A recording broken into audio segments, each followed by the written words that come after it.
Going on daily live morning show. I'm your host Rodrigo, and I've got JP on one side and the big dog Penny on the other side. Oh, it's Sunday, and that means you got the best right here. It's right here. I don't care what they all say. They all say they're the A team. This is the team. The team. We're gonna have a great show today. I'm gonna get Kenny pissed off because he's not gonna like my top 5. So that is good. But you gotta stay for the whole show to see that one. That's gonna be good. We have a true or false today. True or false? I guess me and JP are about to get tested. You know, we gotta get these right, JP. Yeah. It is Lights Week, so we will have the origin of Christmas lights. And I was writing down my notes yesterday for this. I was going to do this on Wednesday. Oh. So I guess I'm not doing it Wednesday. But that's okay. I'm glad you did it. It's good to be on the first show, you know, of the week for Origins, you know, because we're kicking. Everybody's putting their lights up. Yeah. So we have a Today in History as well. I always love Today in History. I know in school I used to hate history. But now that I'm older, I actually enjoy history. Me too. Weird. I don't know why. But, you know. But as a kid, you hate everything. Yeah, it's true. True. So we do have a great show for you. This is packed. This is no short show for sure. Ooh, that's tough to say. Short show for sure. Say that 3 times. Like those seashells things. But it is season 2, episode 253. 250 episodes already this year. Wow, that's It's a lot. No wonder why Ron is burnt to a crisp. If I'm left on the stove or in the oven any longer, Kenny, it'll be over. It'll be over. It'll be over. It'll be over. So with that being said, let's get things started. Kenny, you are up first today, and we have a welcome back. Who are we welcoming back? Oh, yeah. When it comes to holiday tradition, you know, some things come to mind, like the Advent calendar, festive cookies, you know, Elf on a Shelf. Yep. Yeah. But movie-wise, it would be Rudolph the Red-Nosed Reindeer. Yes. Rudolph the Red-Nosed Reindeer first aired 1946 on NBC. 1946. 6 decades. Then it moved to CBS in 1971. Wait a minute. Wait, how many decades? 6, right? 1964. It was on 1946, you said, right? 1964. Or is it 64? 64. Oh, 64. Okay. So 2 years before I was born. Yeah, 2 years before you was born. Yeah. Wow, and it stayed 61 years. It stayed on NBC for 6 decades. Can you believe that? NBC for 6 decades. In 1971, Yukon Cornelius and his Misfits of Toys moved to CBS, and it was all sad. Oh. But, Ron, welcome back, Rudolph the Red-Nosed Reindeer, to NBC, where you belong. Welcome back. Yes, welcome back. I was wondering. It's like, because I was flipping channels and trying to find something on. It was Friday night. There was no Bruin game. There was no Celtics, and I'm flipping the channels, and then I came across, Rudolph is about to start, because I seen the little snowman guy, right, Burl Eyes, Mm-hmm. and I'm like, I'm gonna watch Rudolph. It didn't even dawn on me that I was on, CBS had it for years. CBS had it for years. And that now. There's a lot of things going on right now in the world of entertainment. Right. Yes. Yep. Warner Brothers just got bought.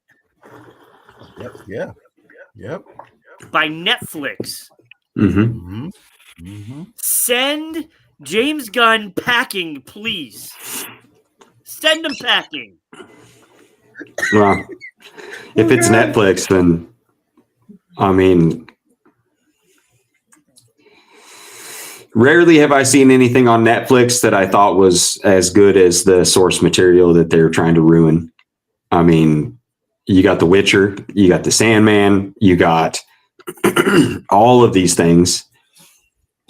Some good, some bad. I mean, when they took over Lucifer, I thought that they did well. He's a character out of the Sandman books that I like. It's the same Lucifer, and I enjoyed that show, but I just don't need all the outside stuff. It's like watching Disney anymore. Same kind of deal. I don't really need to be primed or conditioned or brainwashed. It's for entertainment. I don't need all these social signals and all of this other stuff. I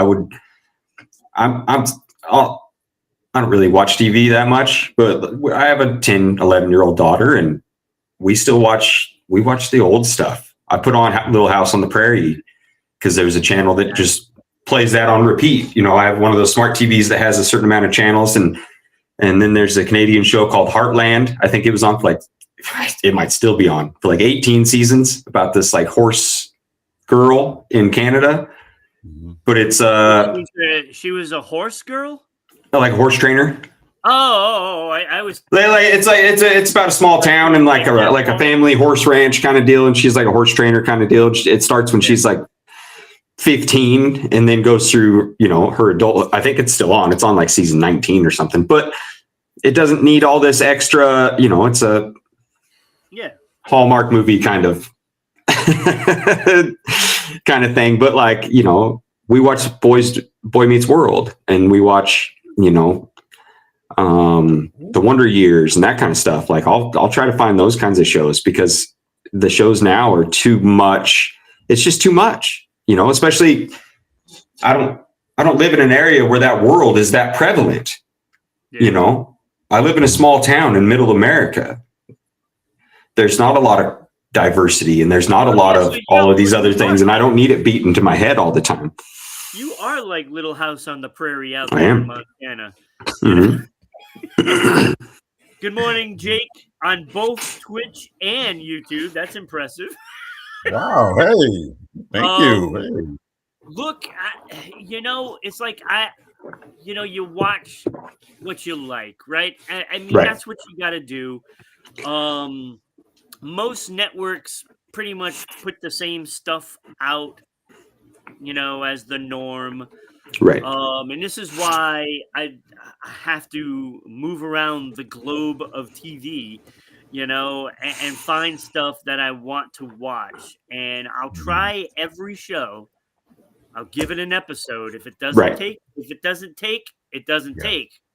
Yeah. And like you mentioned, The Wonder Years, now everybody knows, the original. But did you know that there was a remake of it? They tried, yeah. I thought it was pretty good. I watched it. I never watch. I don't watch a lot of TV, but I have to be aware that it's entertainment and kind of force myself to know that it's for entertainment purposes. But if there's something that I know that I'll enjoy, that it will entertain me, then I'll watch it. But I don't subscribe to a lot of those channels. There's a guy that makes a couple shows out of Canada, out of Ontario, and you can watch them on Hulu. One of them's called Letterkenny and the other one's called Shoresy. And then they got another one that they just got the casting and started working on, Wrestling the Bear or something, about like a family of bear trainers for a TV or something. I don't know.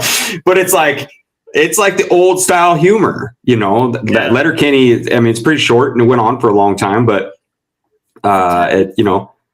every time I think of Letterkenny, I just think of South Park. I don't know why. It's a weird humor, but it's small town humor. I mean, that's where I live. You got your Skids, you got your Hicks, and you got your Jocks, and everybody's kind of just like in the same bubble, and you're just bouncing off of each other all the time. But it's it's not politically correct, and it's people poking fun at everybody, and it's the world that I live in, because in blue collar type work in small town America, how you build friendship is kind of poking at each other a little bit and needling each other, but not going too far. So now, Kenny, is NBC going to run Rudolph again? December 11th, 8 p.m. on NBC. What's the date today? So the 7th. 4 days. So that will be Thursday? No, wait. Yes. Yeah, Thursday. No. Yeah. Thursday. Of course it's Thursday. Why wouldn't it be Thursday? It's probably a Bruins game on Thursday. And football's on Thursday. Oh. Yeah. Well, sorry, Bruins and NFL. Can you not stream it just on Peacock and just watch it whenever you want?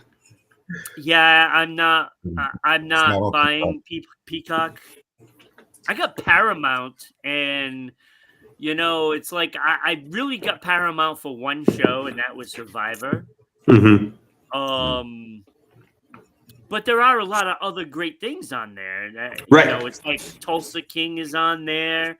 Landman Yellowstone's on there. There's a lot of good shows. The Neighborhood. Yeah. Landman. All of them. So I've watched pretty much all the shows that I want to there. There's a few others that I might try, like Watson. I like him as an actor, so I might try that. Have you ever watched that 1883? Oh, God, of course. That the one with Harrison Ford as well. 1923. The original. I think they just starting Marshalls now. The spinoff from. It's on CBS though. Yeah, which is Paramount. That's the Paramount Plus app, so I can watch that. So I will watch that one as well. Taylor Sheridan has some great shows. I also watch Lioness. Yeah, my mom watches that. Wow, that's really good. It's really good. His mayor of Kingstown is his too. What was that? Mayor of Kingstown is one of his too. God, of course. Yes, that's a great show too. There's a lot of good ones. Taylor Sheridan is a genius, man. I'll tell you, he's good. He's good. One movie that explains a lot that he made. It was before all these other shows that kind of came out. Wind River with that Jeremy Renner and Elizabeth Olsen, the one that the two Marvel characters, and it's about she's like searching for somebody, and they're on a neighboring res town or in the res in Wyoming. I didn't see that. It's a really good movie, but it's a really good depiction of South Montana, northern Wyoming kind of life, and like the reality of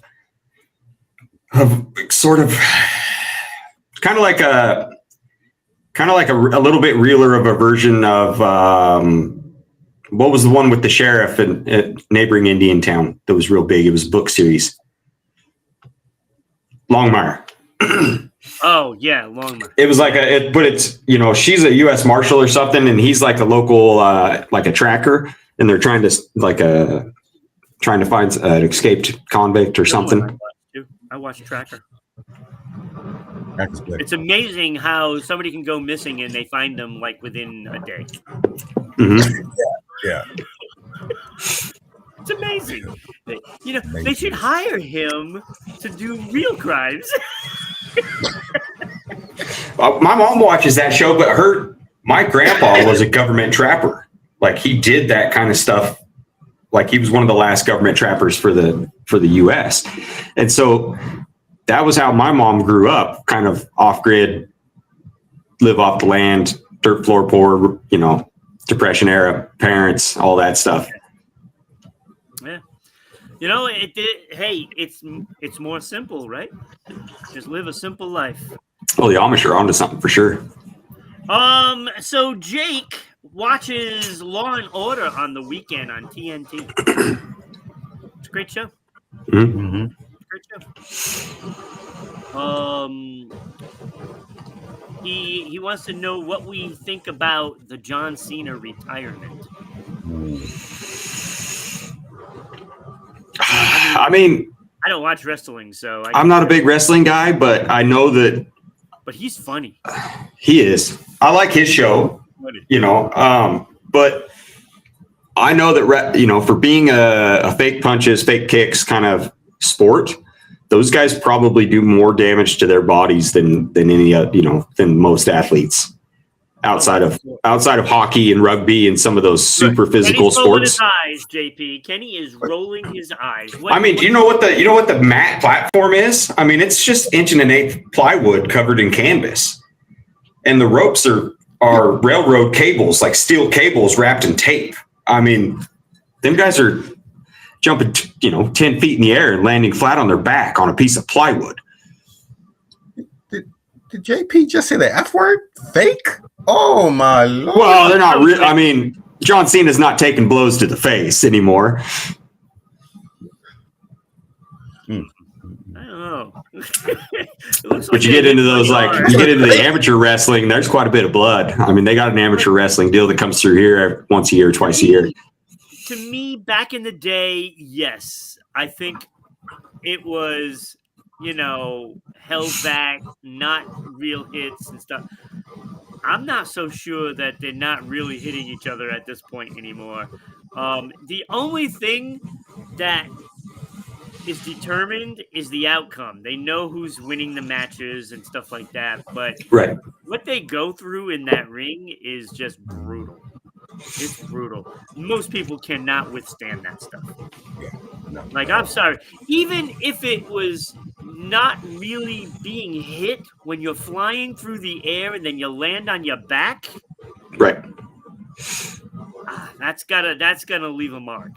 It's gonna leave. I'd seen a story where Hulk Hogan had shrank 3 inches from that signature move that he had, where he kept landing on his tailbone, and it compacted his whole spine 3 inches to where it shrunk him. Yeah, that can't feel good. No. Feel good. But I mean, I respect John Cena, and I know what he meant to wrestling, even knowing that I don't watch it. I mean, I know that it's a big deal in that community. I'm not a huge football fan, but I know when Tom Brady retired, it was a big deal. Yeah. When Michael Jordan stepped away, it was a big deal to the sport. I get it, but yeah, I mean, a lot of people think that he's like the GOAT, but there's no way he's the GOAT. He's GOAT. I think because of his personality and how open he has been with all of his fans and everybody at any given time, I think that is what pushed him to another level. Maybe not so much the GOAT necessarily in the wrestling itself, but he has more. He's got 3 times as many Make-A-Wish Foundation deals than any other person. All their hearts by going heel. All of them. I'd seen a deal where this family had a kid, and they were moving from like Spain to Amsterdam or something like that, and they had a disabled adult child, with Down syndrome, and they couldn't really tell him that they were moving because he wouldn't react to it very well. So they told him that they were going there so he could meet John Cena. That way he would get in the car and it wouldn't be this big mess. And somehow John Cena had heard about this through the grapevine online or something. And so then he was there and surprised the whole family because nobody knew that he was going to be standing there when they pulled up in the U-Haul. I mean, so that kind of behavior makes you the GOAT for sure. Yeah, I guess. I mean, it is what it is. I mean, I don't even know how we got there from Rudolph. I don't know. How did we get here from Rudolph? Because we're the best at this show, obviously. Look. Rudolph is the king for this month. That's it, right? Right. Rudolph is the dude. So look, Thursday is Rudolph on NBC. So check it out. If you have the Peacock app, you can watch it anytime. Right. So, I myself don't have the Peacock app, but I do have an app that has everything, so I can watch it anytime.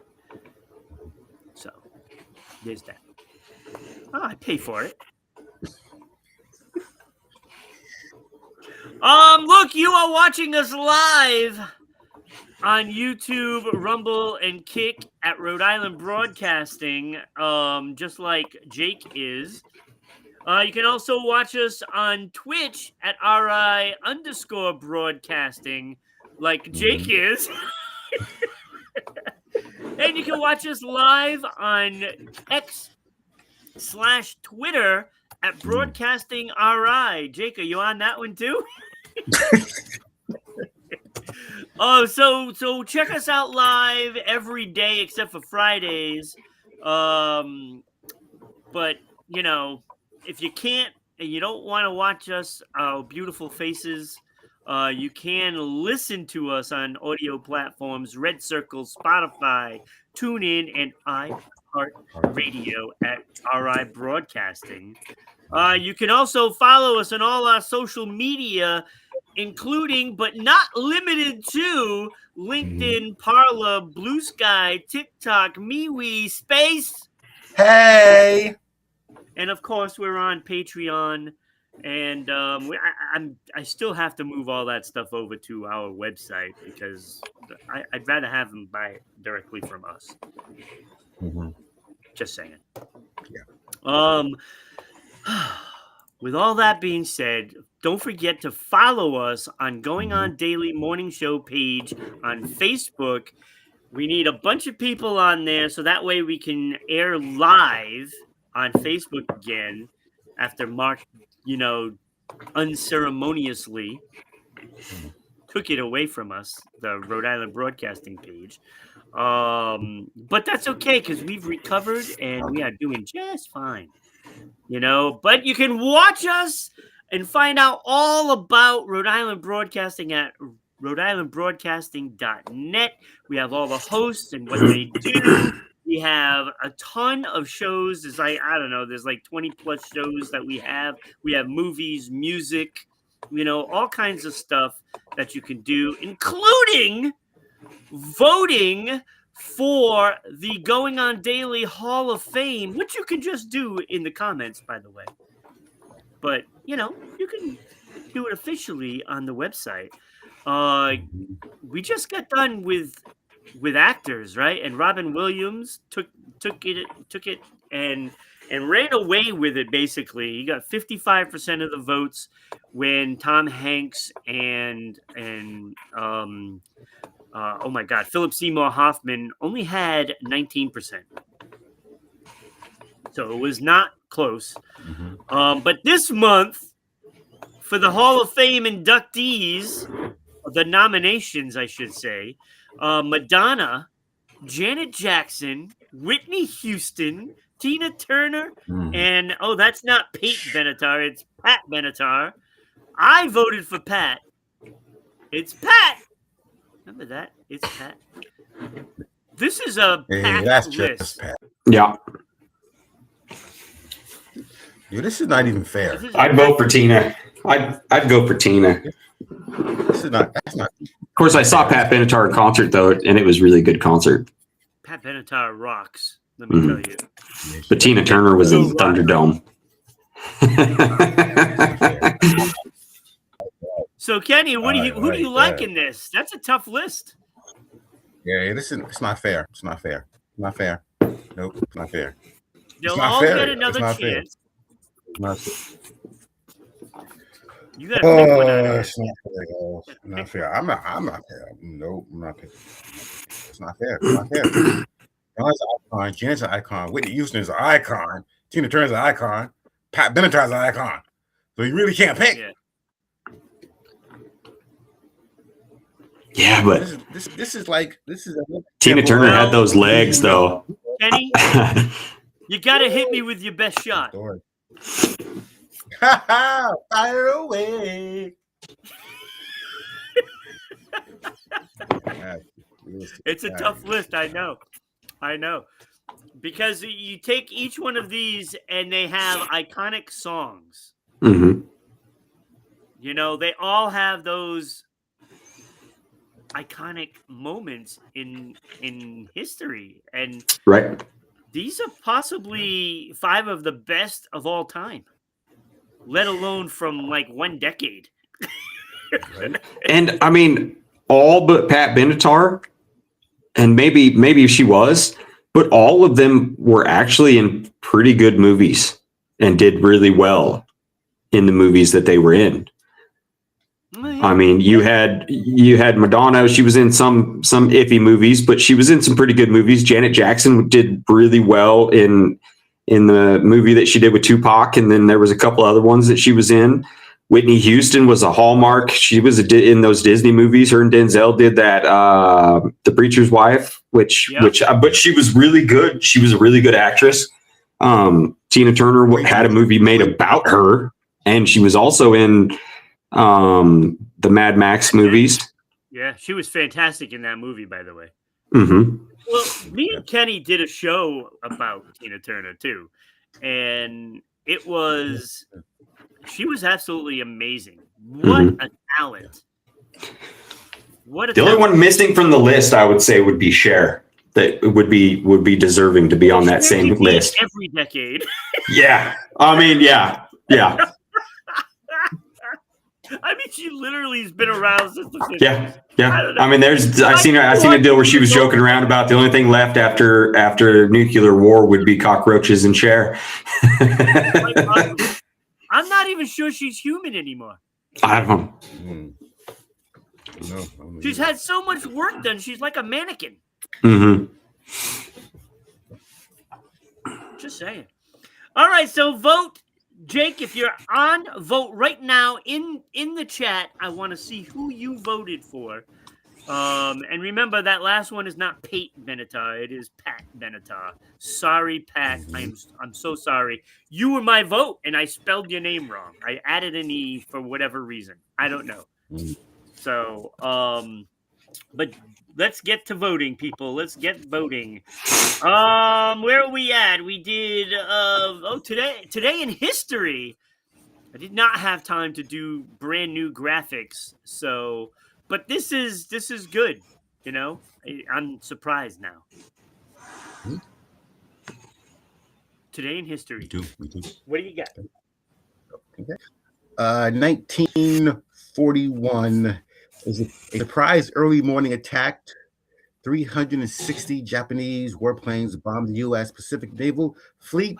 Today. And in a 2-hour assault, killed about 2,400 Americans. Also, half of the casualties are aboard the battleship USS Arizona. The U.S. will declare war on Japanese the next day. Mm-hmm. That was today. Wow. Damn. My great-grandpa was in Pearl Harbor on the USS Tennessee when it got bombed. Wow. Oh, geez.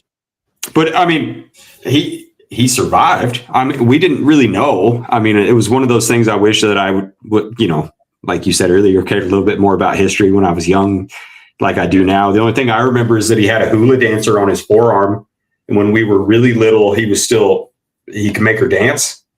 Like that was the thing that all them sailors got in Hawaii. Because if you moved your wrist side to side, on his arm. Yeah, of a hula dancer. And then if you moved your hand back and forth, her hips would swing. And then, obviously as he got older, it wouldn't do it anymore, but he was, and then, after he'd passed away and stuff, then we started figuring out that he was in Pearl Harbor when it got bombed and what ship he was on and all these different things. He did, but he never talked about it. So, I mean, I can't imagine a lot of those guys really wanted to reminisce about some of that stuff. Yeah, I can't imagine they would want to. It is, that was a rough day in history, really. It was. I hate wars. It just sucks for the everyday person that it's affecting. Right. Whether it was there or anywhere else in the world, the casualties are usually innocent. Right. So, but I mean, you live in times where leaders just think that they're bigger than everybody, right? Yep. Well, it's a board game at that point. And now it's more dangerous because you don't have somebody in a plane. You have somebody playing a video game from Washington, D.C. or wherever they're sitting and controlling these drones from. And they're playing a video game, and video games aren't real. And so some of the morality, I mean, sure, the kamikazes were the kamikazes, and World War II was World War II, and it was a melting pot of but now you got a bunch of 22-year-old kids sitting in a room playing a video game with, controllers. And that makes it I would assume it makes it quite a bit more dangerous because now you're disconnected from the actual devastation that you're inflicting. Yeah, you're not seeing the faces of the people that you're killing, and that's a different story. And you're only seeing what the camera's showing you. Yeah. It's not like it being in an airplane where you can do a flyby and see that there's a bunch of kids playing off to your left in the school playground that's still in the blast zone. You're taking somebody's word for it, and typically it seems like those guys are playing a board game. They're looking at a map with little sticks on it, not so much there. Yeah, that's a tough one. That's a tough one. I hope there's some good stuff coming up, Kenny. I hope there's some good. It never is, right? Never is. 1963, in the Army-Navy football game, TV viewers got something they've never seen before: an instant replay. Yeah. Oh, snap. That was the first one? Yeah. Of the Army quarterback touchdown, worried this programming innovation will confuse viewers. The announcer explained, "Ladies and gentlemen, Army has not scored again." Instant replay. Hey. I thought you were going to say Navy won. Have not seen before.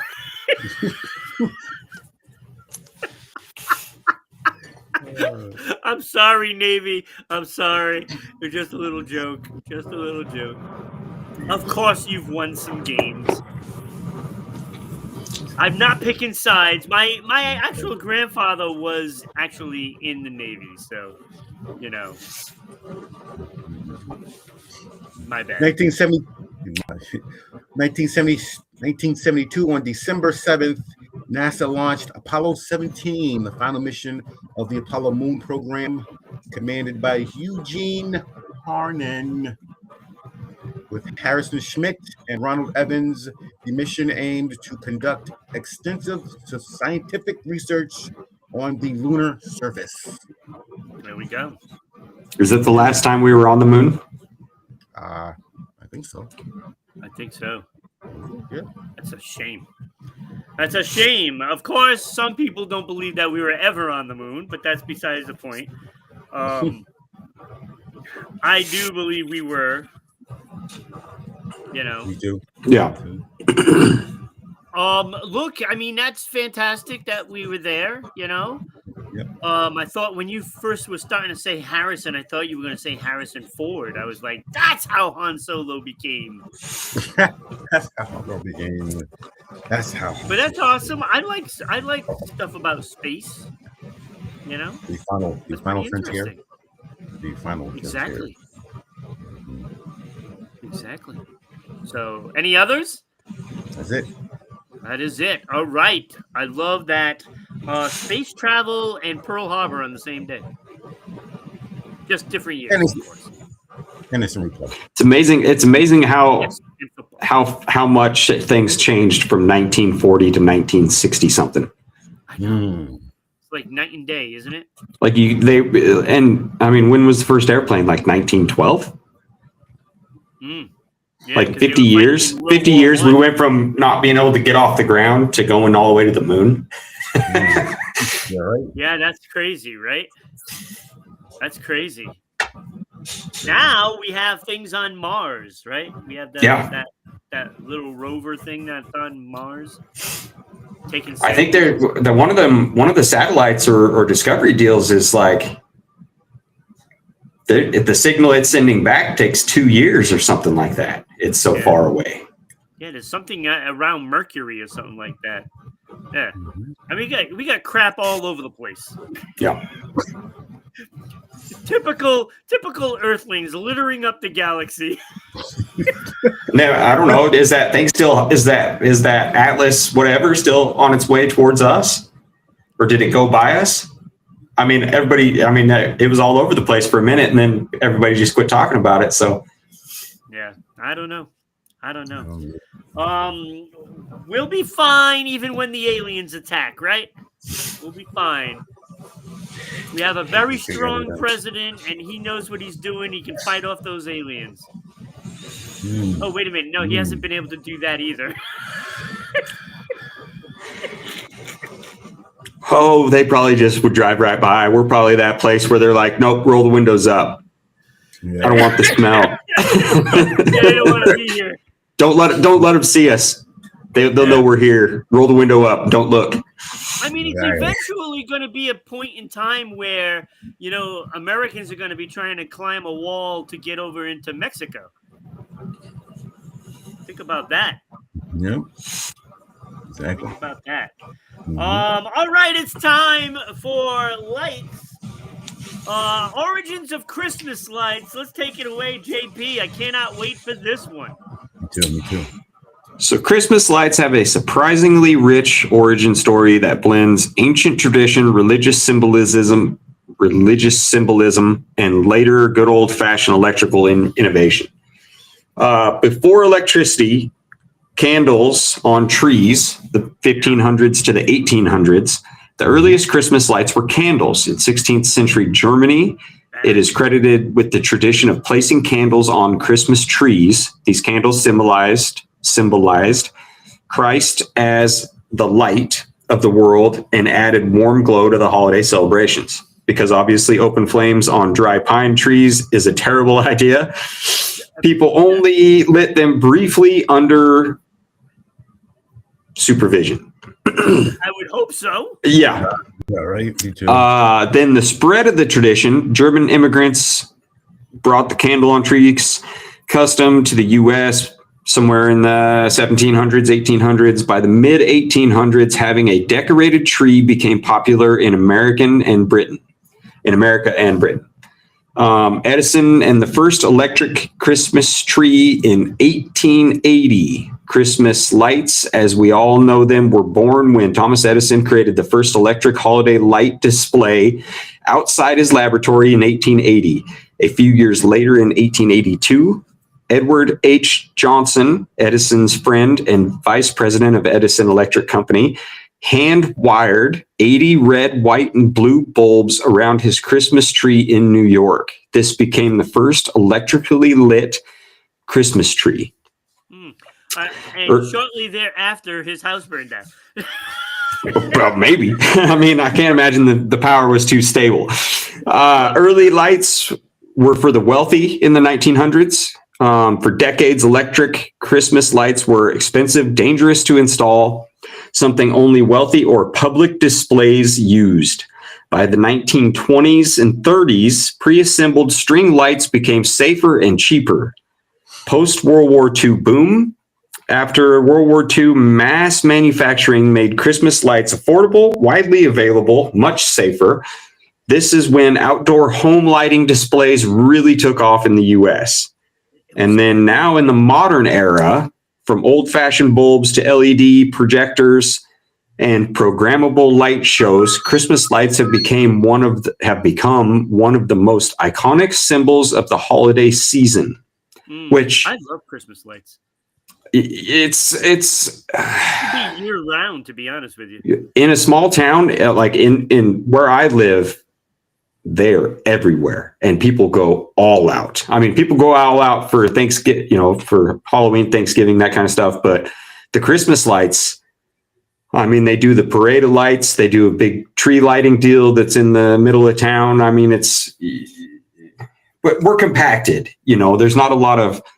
It's not like you're like a big city where you go from suburb to suburb to suburb that are all disconnected, and then you have the downtown that's full of lights and stuff. We're all kind of mixed together, but it's still a big thing. Yeah, I mean, I used to go to a house that's in Swansea that basically has everything decorated, has all these things in its yard, and you could probably see this thing from the moon. It's so bright. Mm-hmm. And but it's awesome. It's beautiful. Right. And they do it every year. They set up this big, huge thing. Like, I'm talking huge. Like, they have all kinds of stuff there. Everything that has to do with Christmas and winter, it's there. Mm-hmm. I think they even have like a windmill, I think, too. It's like, it's just massive, and I love it. People go there, they go and they take pictures, and and that's great. And I think when you have a whole neighborhood that puts the lights out around the front porch and stuff like that, I think I wish it was year round, to be honest with you, because it looks awesome, and I love it. It makes you feel good when you see this.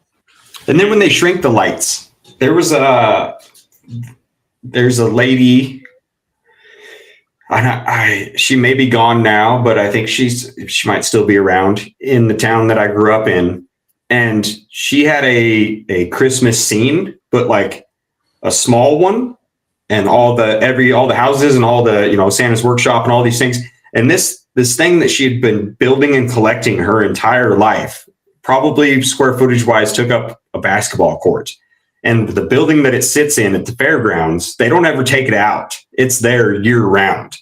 But everything moves. The train runs through the whole thing, and then it's got the Polar Express that runs through it, and all these figurines everywhere, and Santa's workshop, and all the elves, and then the town, and all the houses. But all the houses are decked out and have all the lights on them, and they all light up and blink, and it's awesome. But it does. You go in there and it feels magical, and it's you don't touch anything or anything, and you just kind of look at it. But man, is it cool! And it makes you just Yeah, my mom had a huge setup as well. It took the whole like kitchen table, and then she had to put some, on another display. Yeah. And it has like the ponds and all the people and trees, ice skaters, mailman, you name it, it was in there. Yeah.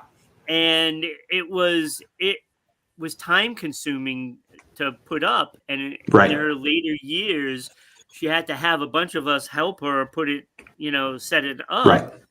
And, that was something that, she was always like, oh, should I set it up this year? It's like, yes, absolutely. Absolutely, it should be set up, because it needs to be out there. It needs to get set up, so that way it is just when you walk in the house and you see that, it's home. And it has that certain feel to it. And, now, she wanted to give it to me, but I let my niece have it because she wanted it.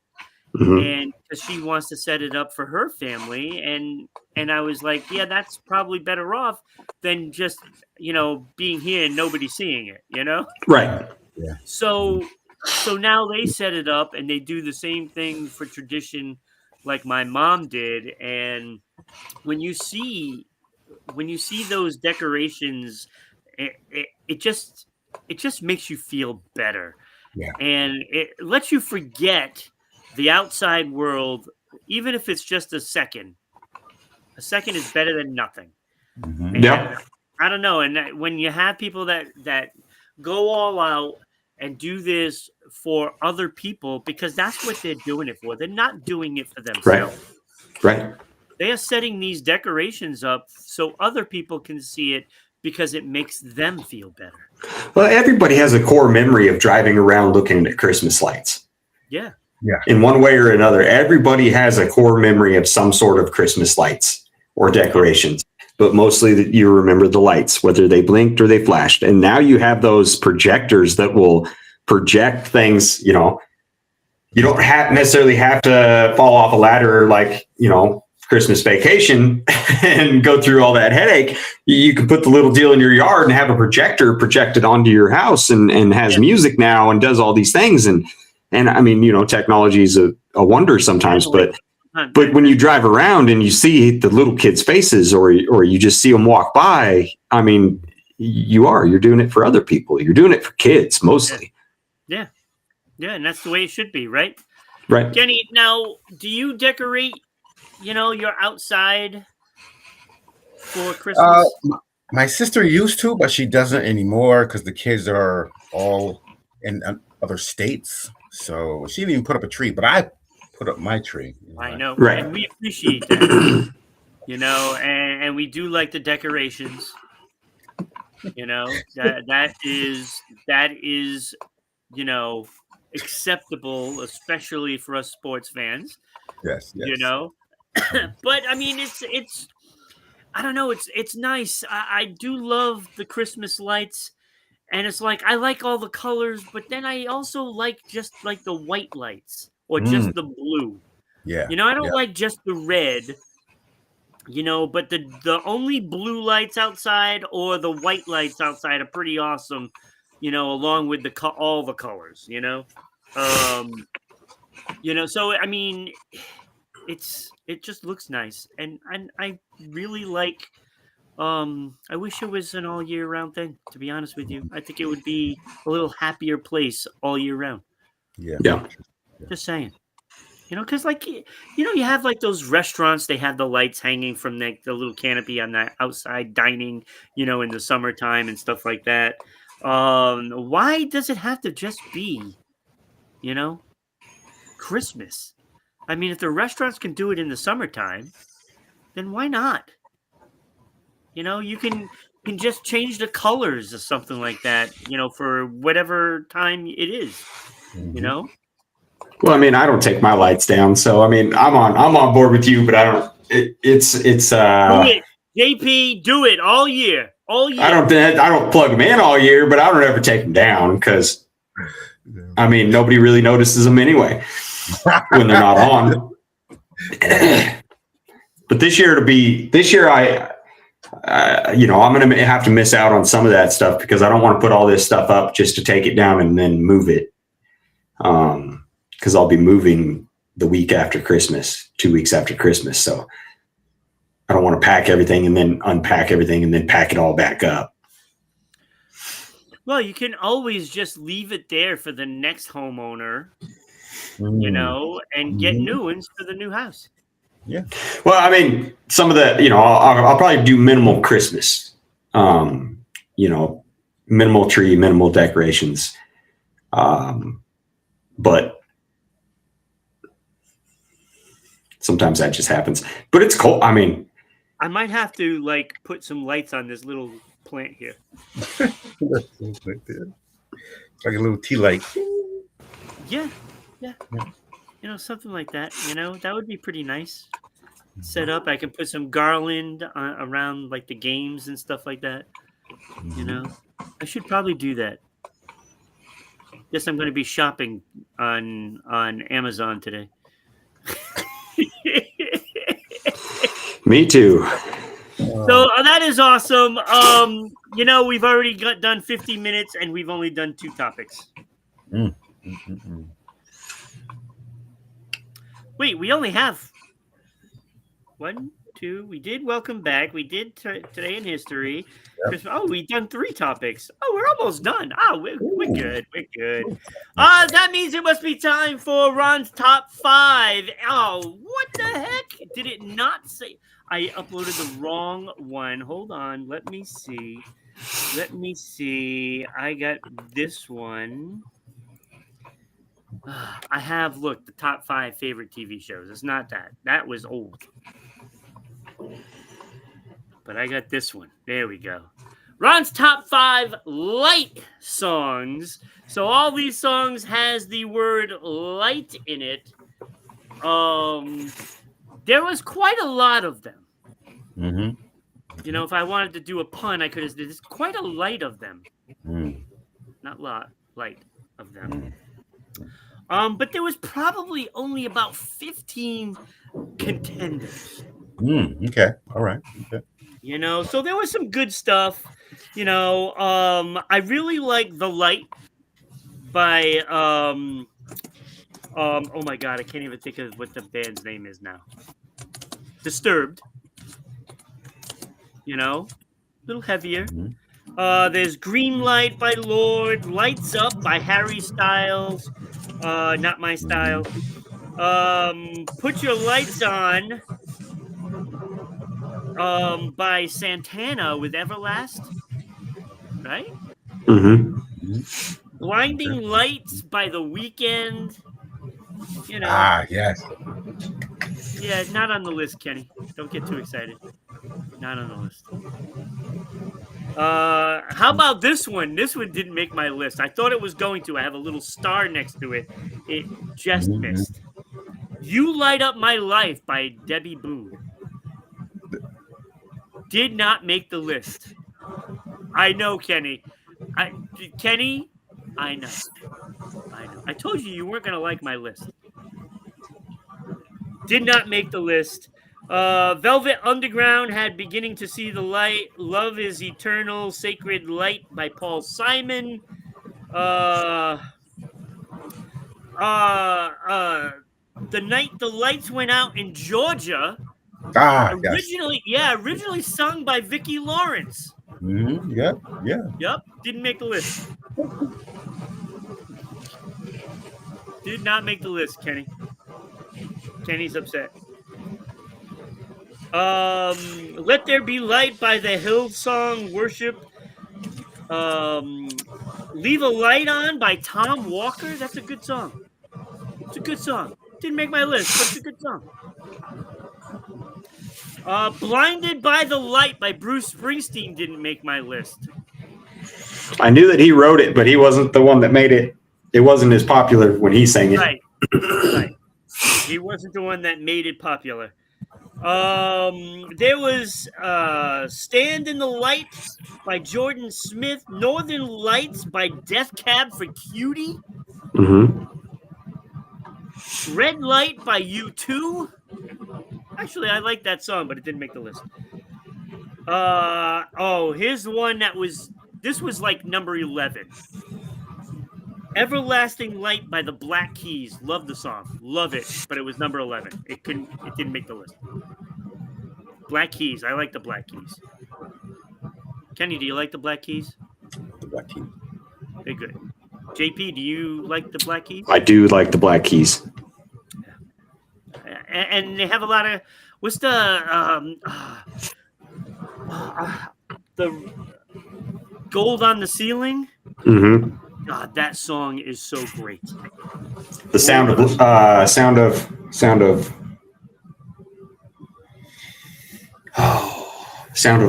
don't think it's Sound of Love, but it's something like that. Man, it's an amazing song, but it's got a long intro. It's kind of it reminds me a lot of The Doors. Yeah, I don't know any of their songs by name except for that one, but I listen to them all the time. I have 15, 20 songs on my Spotify from them. All right, Light in Your Eyes by the Blessed Union of Souls. Heading for the Light, the Traveling Wilburys. One More Light by Linkin Park. Guiding Lights by Mumford and Sons. In the Light by Led Zeppelin.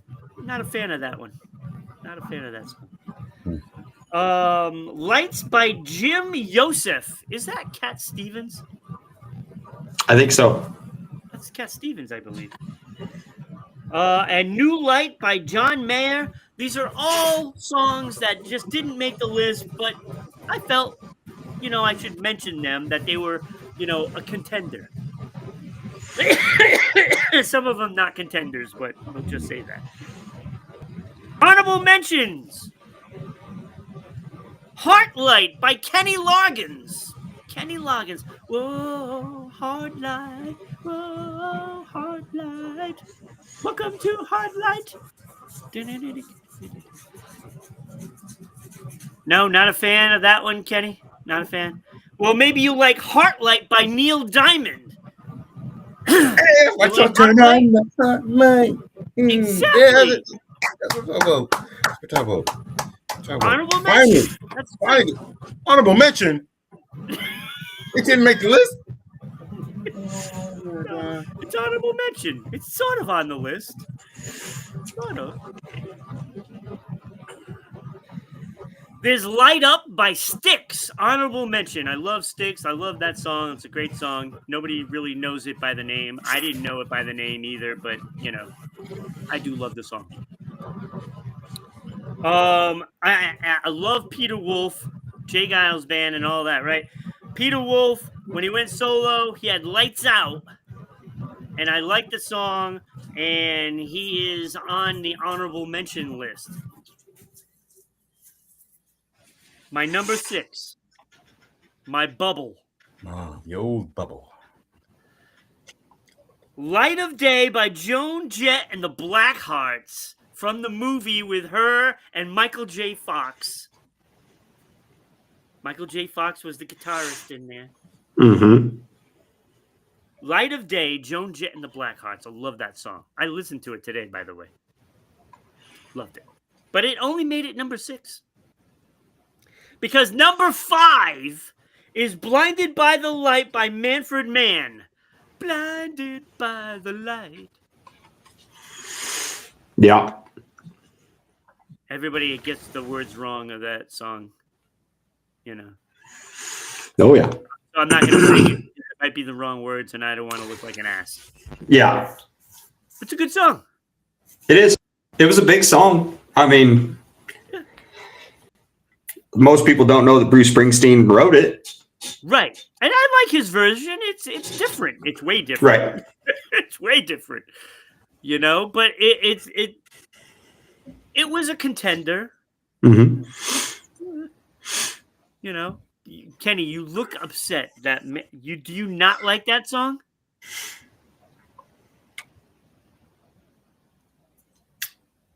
I'm guessing no, JP. What do you think? Maybe he thinks it should be higher. I don't know. No, I'm guessing distaste. But that's okay, because Madonna is in at number 4 with Ray of Light, and I really love that song. I love this song. I don't know why I like it, because it's not rated, anywhere close to her best songs, right? Right. But I like it. I like it a lot. Ray of Light. It's kind of like little sci-fi-y. It's a little, it's a great song to dance to. I can picture that being in the clubs. Yeah, Kenny, you're not. I told you weren't going to like this top 5 list.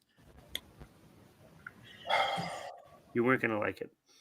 I don't think that you're going to like this one either. Number 3, I have Bright Lights by Matchbox 20.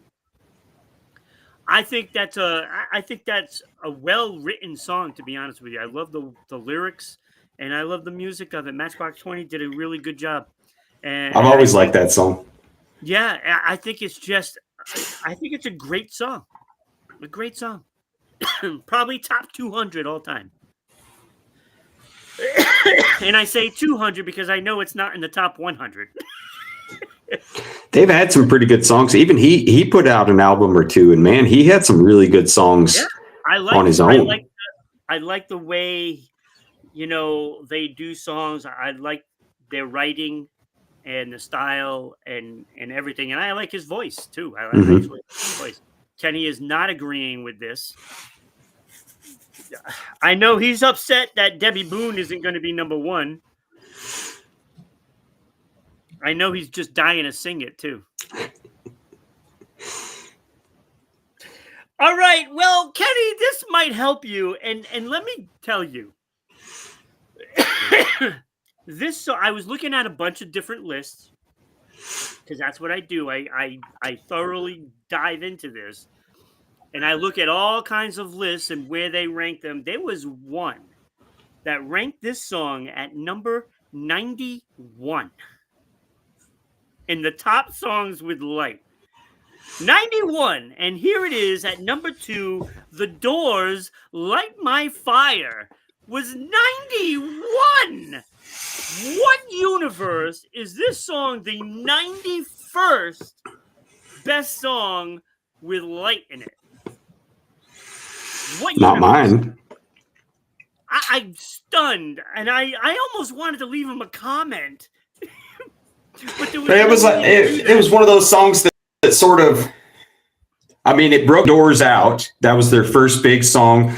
Plus, it threw them on Ed Sullivan, which really broke the Doors out because it showed Jim Morrison's lack of care to be famous or to follow the rules or to be the good little sheep for the industry kind of deal. Because he said what they explicitly told him not to say on TV.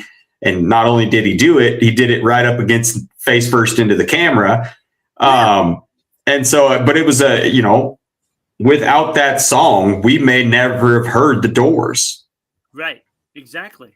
And I thought, it's one of those songs that, I don't know, it doesn't seem like anything special, but right. When you stop breaking it down and when it was out and how it all came about and what it meant for this band. Right. And it's like, if it comes on the radio, you're like, oh my God, I haven't heard this in a while. And you have no choice but to listen to it because it is an iconic song. Well, and it's identifiable with the band. Right. It's I mean, you got a handful of songs that are like that. Ring of Fire, same way with Johnny Cash. I mean, Johnny Cash may never have fully became Johnny Cash if he wouldn't have, but you hear those trumpets and you know what song it is. I mean, it really doesn't matter how old you are. Yeah. I mean, but it's a simple song. I mean, there's not really, and the one for the Door, Light My Fire wasn't written by Jim Morrison. I think it was the bassist that wrote the song. Yeah. And so that's kind of why it was a little more normal, I guess, as compared to most of Jim Morrison's stuff. But I mean, the I can't think of the Doors without thinking of the Doors movie, and man, what a movie that is. I mean, I could watch that movie so many times because I mean, Val Kilmer became Jim Morrison. I mean, it was a great movie, and the Doors had a lot of good songs. They were huge, and I'm a half conspiracy theorist of the Jim Morrison faked his death and she faked her death, and they're still in Sweden or somewhere and hanging out and doing whatever they're doing. But I know that his gravestone is still in the top 5 most visited tourist spots in France. Yeah. Look, it's an iconic song, and I could not believe that it was number 91 on this list, and I believe it was Hub Pages. I'm going to call them out. I don't believe anything that they post. After seeing that at number 91, like there were songs that nobody's ever heard of that were ahead of them, and let me tell you, I sat there listening to all these songs just to make sure that I'm getting things right. So, Kenny, I do my research, and you might not like the list, but it's the list. And the appalling thing was when I saw this list, number 91 was Light My Fire, right? Mhm. Number 90 was my number one, Journey, Lights. I couldn't believe that I saw. I looked at like, what the hell? These two songs are way down here? You gotta be kidding me. Gotta be kidding. Lights by Journey, number one light song. It is a spectacular song. It's one of those songs that just makes you chill. Mhm. You know, when you first hear, when it first comes on, when the lights go down in the city, it just, you just have to sit back and just listen. You know, and I love the song. It's one of my favorite Journey songs. Way better than that other one that everybody always listens to. The one that Kenny was singing when we were. I thought you were going to go traditional on us and have This Little Light of Mine as number one.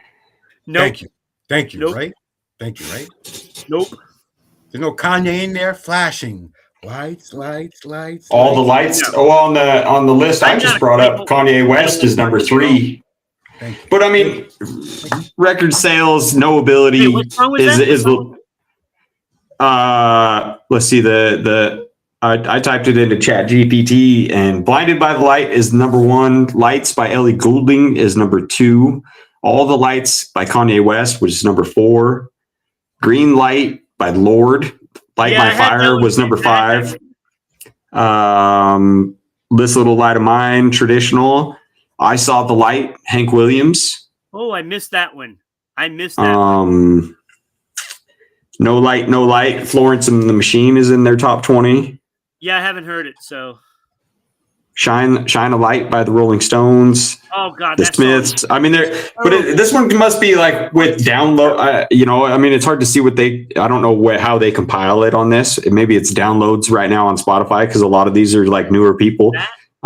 Jesse J, Charlie Pluth, Kanye's got like 4 or 5 of them in the top 25. Jake Owen, Demi Lovato.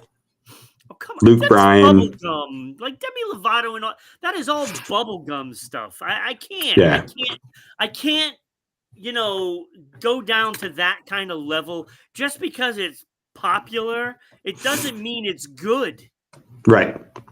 Well, and if it sells a bunch, like if it sells a bunch of or it gets a bunch of downloads or something like that, then obviously it's going to move up on certain lists. But because there's not a lot of people that enjoy Hank Williams that are going on Spotify and downloading. The only one I missed out of all of those is I Saw the Light. I missed that one. It still wouldn't have made my top 10. But it would have been a contender, like it would have been like with The Light by Disturbed and You Light Up My Life and Bruce Springsteen's Blinded by the Light. It would have been in that group right there. Kenny, come on, what do you like? And I know This Little Light of Mine. No, I'm not putting that in there. It's not going in. How disrespectful. How disrespectful, Ron. Don't know.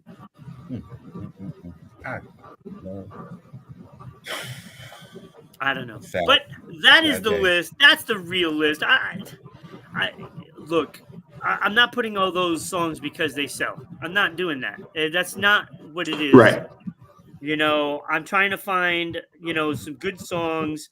Like I said, I was wavering on whether or not I was going to put The Light by Disturbed in that honorable mention. Red Light by U2 was another one of those. And of course, The Black Keys. Those 3, I found it very difficult where, to put them. And I ended up leaving them out. But I could have easily have put them in the honorable mentions. Could have just been easy. I mean, I could have just added those 3 to honorable mentions anyway. But it just wasn't going to make my top 5. My top 5 is my top 5, and there's no scenario where I have any of those other songs in the top 5 at all. There's no scenario. Like it was clear to me. Light of Day came close, but it still wasn't as good as Blinded by the Light. Just wasn't as good. And Bruce Springsteen's version, although he wrote it, and he wrote a great song, by the way, but his version isn't as good. Sorry. That's how it is. All right. We got one more thing before we get out of here. So let's do this true or false Christmas. So, I hope you guys know about your Christmas facts. So there's 3 levels. So there's 3 levels. Easy, medium, and hard. So do the easy one first. You're going straight to the hard one. Easy. Do the easy one. Build up. We're going straight to the hard one because I want to know how well do you know your Christmas fact. Okay. All right. Somewhere in the middle, hopefully. But I think I'm probably gonna bomb this. So I don't know. It doesn't matter to me which side you start on. I probably won't do all that great. All right. Question number 1. The poem "A Visit from St. Nicholas" is also known as "'Twas the Night Before Christmas." True or false? Oh, okay. Oh, true. Do you agree, Ron? Do you agree? I will agree. Yes, true. It is true. Nice. It is true. I almost went Oppo because I wanted to go Oppo, and then I'm thinking about it like, yeah, I can't go Oppo on that one. It is true. Question number 2. Jingle Bells originally was a Thanksgiving song. True. I'll say true. Correct. It is true. It's true. Okay. It's true. All right. 2. All right. 2 for 0. Okay. All right. Question number 3. Now this is our question. This is really our question. "I Want to Hold Your Hand" was the Beatles' first Christmas #1. False.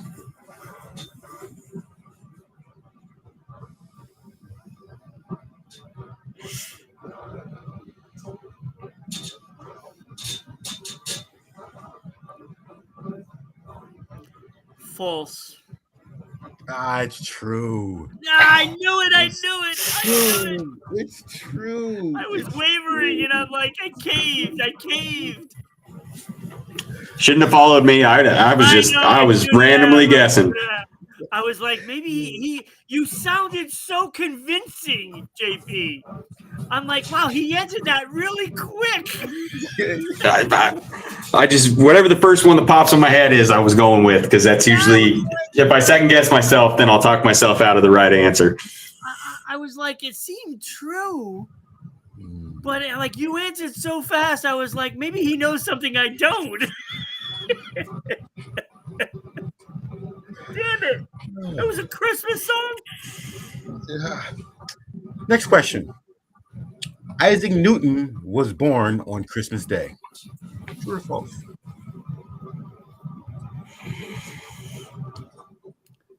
False. I'm going to say true. It's true. He was born on Christmas Day. He was born on Christmas Day. I was like, well, it's one day out of a year. What's the chances, right? Christmas Day. Next question. 2 more. "I can't put my arms down" is a famous quote from the movie Home Alone. True or false? False. True. It's true. That's false. Christmas Story. Yeah, it's from A Christmas Story. Yes. When she's wrapping him up. Oh. I can't put my arms down. And she does it. And the arms come back up. She said, well, you're just going to have to go through doors sideways then. So now we both have 2 wrong. Yes. Last question. Oh, this is for the win, JP. The win. We're tied right now. Right. Sweden gives the Trafalgar Square Christmas tree to the UK each year. True or false? Oh, it's got to be true because it took you a while to pronounce that name, so it's got to be true. I'll say true. It's false. They give it to Norway. Oh, well, they give it to somebody. exactly, right?